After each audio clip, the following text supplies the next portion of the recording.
ஓம் சாய்ராம். என் அன்பு செல்லமே, என்னுடைய தங்கமே, சிலரை நம் வாழ்க்கையில் புரிந்து கொள்ள முடியாது. அது போலத்தான் அடுத்த கட்டம் என்ன நடக்கப் போகிறது என்பது புரியாது. ஒரு நெருப்பின் மீது நிற்பது போல இருக்கும். ஆனால் அது நம்முடைய கண்ணுக்கு தெரிந்த பிறகு அது ஒரு பஞ்சு போலத்தான் இருக்கும், மென்மையாக. தங்கமே, இப்பொழுது நீ நெருப்பின் மீது நின்று கொண்டு இருப்பது போல இருக்கிறது உன் வாழ்க்கை. ஆனால் இன்னும் சில நாட்களுக்குள் உன் வாழ்வில் மிக மிக பஞ்சு போல அமைதியாக நல்லதொரு வாழ்க்கையாக அமையும். எதுவும் நடப்பதற்கு முன்பே பயப்பட வேண்டாம். எவ்வளவு பெரிய பிரச்சனையாக இருந்தாலும் மீளவே முடியாது என்று நினைத்தாலும் நிச்சயமாக நான் அதிலிருந்து உன்னை மீள வைப்பேன். இந்த வாக்கினை நீ என் மீது நம்பிக்கை வைத்து கேட்கிறாய். அப்பொழுதே தெரிகிறது என்னை நீ எந்த அளவுக்கு நம்புகிறாய், எந்த அளவுக்கு நீ என்னை உண்மையாக நம்புகிறாய் என்பதை நான் நன்றாகவே புரிந்து கொண்டேன். தங்கமே, உன்னை நான் அதிகமாக காயப்படுத்தி உன் கண்ணீரை சிந்த வைத்து விட்டேன். இந்த சாயான நான் பல பேருக்கு உதவிகரமாக இருந்திருக்கிறேன். ஆனால் உன்னை நான் காயப்படுத்தி அழ வைத்து பல விஷயங்களை செய்துவிட்டேன். உன்னுடைய கர்ம வினையானது முடிந்து விட்டது. உன்னுடைய வாழ்க்கையானது புதிதாக துவங்கும் நேரம் வந்துவிட்டது. இதற்கு முன்பு நடந்த அனைத்து விஷயங்களையும் ஒரு பாடமாக எடுத்துக்கொள்.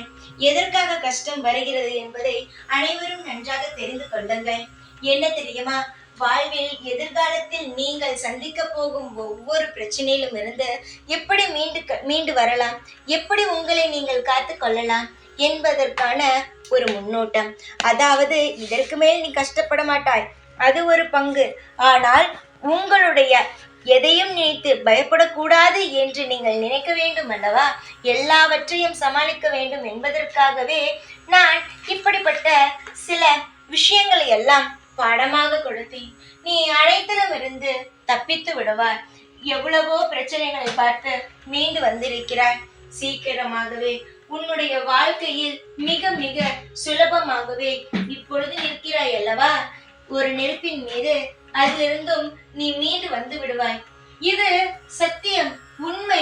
இந்த சாயான நான் உன்னை ஒரு நாளும் ஒரு காலமும் மற்றவரிடம் கேவலமாகவோ, மற்றவர்கள் உன்னை பார்த்து நான் சொன்னேன் அப்பொழுதே இதெல்லாம் வேண்டாம் என்று உன்னை கேவலமாக பேசவோ நான் ஒரு நாளும் ஒரு பொழுதும் அனுமதிக்க மாட்டேன். இது தற்காலிகமான ஒரு பிரச்சனை தான். சீக்கிரத்தில் உன் வாழ்வில் சகலங்களையும் பெற்று வாழ்வாய். ஏன், இன்னும் சில நிமிடங்களில் கூட உன்னுடைய வாழ்வில் பல இன்பமான நிகழ்ச்சிகள் நடக்கும். அதனால் எதையும் நினைத்து கவலைப்படாமல் எதுவாயினும் இந்த சாயின் மீது, உன்னுடைய அப்பா என் மீது பாரத்தை போட்டுவிட்டு சகல சந்தோஷத்துடனும் நிம்மதியாகவும் இருங்கள்.